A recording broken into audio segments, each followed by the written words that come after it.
We are Onyx Imaging. We are the highest rated and most reviewed printer service center in Oklahoma.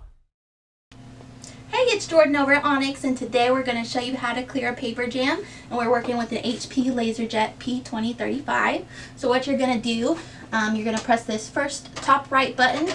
That's going to open your door, and then you're going to need to take the cartridge out. So just pull it straight out.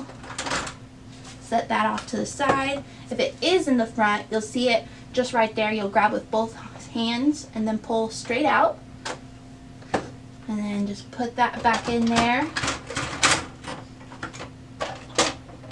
If it's not in the front, it could also be in the back.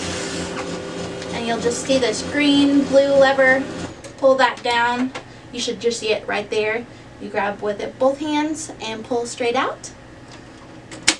And that should fix it. If you guys have any questions or need a supply or quote, just give us a call. Have a great day. Thank you for watching. If you're interested in how you can receive free labor on all of your service calls, as well as how to qualify for free printer upgrades, contact us today. We are here for all of your printer and office supply needs.